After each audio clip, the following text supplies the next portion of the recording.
Hola chicos, vamos a continuar con Zona de Teatro y Letras de Reina Barrera en Tangos en el Cielo Bar. Tangos en el Cielo Bar, con la actuación de la primerísima actriz Mónica Serna, se presentó en el 2003 en el Foro Sor Juana Inés de la Cruz en la Zona Cultural de Ciudad Universitaria. Esta obra tiene como leitmotiv la evocación de un tiempo no muy lejano, días felices y aciagos con melodías que ilustran las imágenes de acciones que cambiaron al mundo durante las últimas décadas del siglo XX.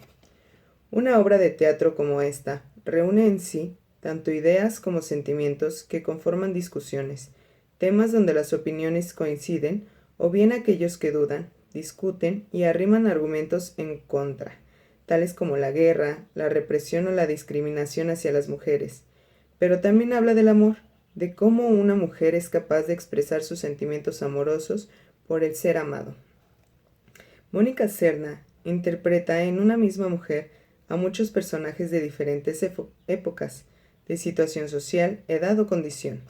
Ella presta su voz para que se expresen, pero también de sus labios brotan palabras sabias de hombres comunes o poetas. En tanto la letra de las canciones y la música dan una luz ámbar al recuerdo, a lo que pude ser, a la fotografía, en fin, a la evocación. Si Jorge Luis Borges hubiera imaginado cómo se entenderían sus versos sobre el momento en que un Dios innacible señala que la vida de los humanos está condenada no solo al vacío, sino confinada en un laberinto sin salida alguna. Cuando tal poema se escucha, el teatro vibra, se conmociona con palabras tan filosas, al mismo tiempo que perecederas.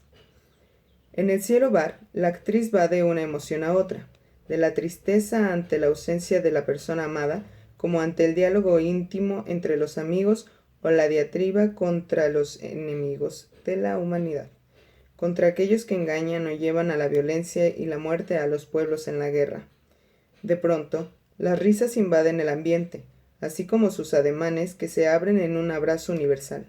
Todos ríen, o también sufren por instantes.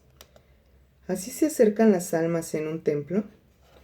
El teatro es un mundo donde la distancia cambia en instantes. La escena se inicia en la profundidad del tiempo, y de pronto se eleva y se acerca hasta quedar frente a los ojos del espectador. La escenografía da pie a cualquier cita literaria que se afinque en el recuerdo, en tanto que el vestuario, bajo el mismo trazo del director Enrique Gorlero, deja desnuda la situación, remontando al personaje a edades antiguas. Así puede tratarse de una figura griega, de un montaje medieval, de una mujer de mundo, de una modelo de la actualidad. El vestuario respalda la manera caprichosa del carácter de la protagonista. Como otras veces, el teatro universitario plantea espectáculos de gran calidad, de interés general para que su actualidad permanezca a la altura del arte. Teatros. Teatros diversos. Seguramente has escuchado hablar de teatro de masas, teatro de alternativo, teatro antropológico, teatro de calle, teatro de cámara, teatro de la crueldad, teatro de mujeres, teatro musical, teatro de tesis, teatro popular y teatro político, entre otros muchos calificativos de los muchos teatros que se presentan en el Distrito Federal. Por lo pronto, se comentará aquí sobre algunos de estos. Teatro de masas. Se trata de una representación de tipo popular. Su objetivo es poner la obra de arte al alcance de un mayor número de espectadores. Así se han llevado a cabo puestas en escena donde se ocupa una plaza o extensiones tan grandes como el espacio escultórico de la UNAM, donde hace algunos años se representó Pedro Páramo, un espectáculo dirigido por José Luis Cruz, con escenas ecuestres. Miguel Páramo pasaba como alma que lleva el diablo por medio del escenario. En los extremos cabalgaban, cruzando apuestas con el viento, los revolucionarios, y no se diga de Pedro Páramo, quien caminaba llevando junto a él un magnífico ejemplar, blanco como la luna, principal cenital en escena. En teatro político se pueden inscribir todas las obras, porque son producto de la sociedad y necesariamente los protagonistas son parte de la sociedad o de un grupo. Así, el teatro de agitación, popular, épico o brechtiano y el de documento tienen como objetivo hacer valer una teoría, una ideología, una creencia social o un proyecto filosófico. La estética queda subordinada al combate político, al punto de diluir la forma teatral en un debate de ideas. Tales cuestiones pueden sucederse en representaciones de obras con argumento histórico, de las que además se toma de la historia el periodo, la época y los personajes. Se aprende mucho y por supuesto se convierten en tema de discusión. El ejemplo inmediato se tiene con la obra 1822, el año en que fuimos imperio.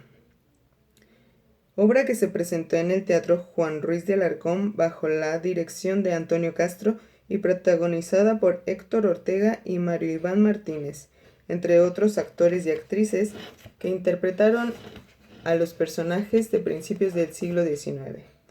El emperador, sus cortesanos militares, miembros del clero, diputados, civiles y pueblo. Quien haya acudido a ver esta obra se habrá encontrado con una magnífica caracterización del personaje histórico Servando Teresa de Mier, Héctor Ortega, antagónico en la obra, hombre inteligente y muy culto encabezando el debate, y la caricatura de Iturbide, interpretada con mucha teatralidad por el actor Mario Iván Martínez. 1822, el año que fuimos imperio, plantea cómo se llevó a cabo la intriga política, las traiciones, los acuerdos y manipulaciones de la clase en el poder y de sus principales influyentes para cambiar de ideología, según las conveniencias personales, sin importar el país, tal cual se presentan los hechos en el escenario político actual. Conspiraciones y traiciones, cambios de bando y dimes y diretes en pos del control económico y político. Shakespeare. Como todas las ocasiones, al finalizar la primavera, la temporada de teatro trae consigo estrenos de primerísima calidad como Hamlet, de William Shakespeare, dirigido por uno de los mejores directores del teatro, Juan José Gurrola, que se presentó en el Teatro de Arquitectura de la UNAM en octubre del 2005. Dicho acontecimiento tuvo, como muchos otros, un interés permanente. Las puestas en escena, como se sabe, no son iguales de función a función. El elenco cambia y los actores y actrices que estrenan no siempre permanecen a lo largo de la temporada. Esto hace algunas diferencias. Por ejemplo, algunos de los espectadores habían estado esperando que el actor Ignacio López Tarso interpretara el papel del padre de Hamlet, pero no fue así. El Hamlet que se presentó en el Teatro de Arquitectura tuvo, como muchas otras de las obras que José Gurrola ha dirigido, su sello o más bien su estilo personal, que consiste en esa forma especial y particular de acercarse al texto dramático para encontrar y al mismo tiempo subrayar aspectos que a otros directores se les han pasado. En esta puesta en escena de Hamlet, el público se encontró con la posibilidad de apreciar un trabajo creativo o de recreación fundamental, lo cual significa mostrar la obra de arte con tanta calidad que el autor dejó en ella. Para ello, habría que prepararse como espectador, leyendo con anterioridad Hamlet de Shakespeare, tratando de localizar la mejor traducción. Luego, considerar la nota de presentación o el texto de estudio o introducción que la mayoría de las ediciones traía al principio de las obras del dramaturgo inglés. El siguiente paso consiste en buscar las notas tomadas en el taller de lectura acerca del teatro isabelino y también documentarse sobre qué y cómo fue el Teatro del Globo. Sobre el autor, aquí caben algunas observaciones. Hay por lo menos 3 métodos para acercarse a él y a la obra. La primera considera que el autor, como ser humano, al crear se vuelve único e investiga su vida al detalle, indagando todo lo relacionado con él y viendo su obra como una consecuencia de su individualidad. El segundo método de estudio plantea que la obra es un patrimonio universal, que por tanto el autor puede pasar a un segundo plano, y poco importan las peripecias personales o experiencias que haya vivido, lo cual sucede circunstancialmente con autores milenarios, de quienes poco se sabe, pero en cambio su obra ha permanecido. El tercer método considera ambas posibilidades, el autor y su obra como una unidad, pero también agrega todo aquello que rodeó al autor, su medio social y político para comprender mejor su producción.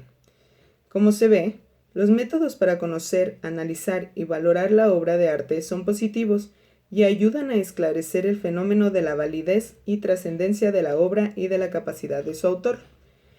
Toca a cada espectador y lector elaborar su propia opinión, su punto de vista, de qué le interesó más, qué no le pareció o cuál fue aquello que lo ha dejado impresionado para siempre.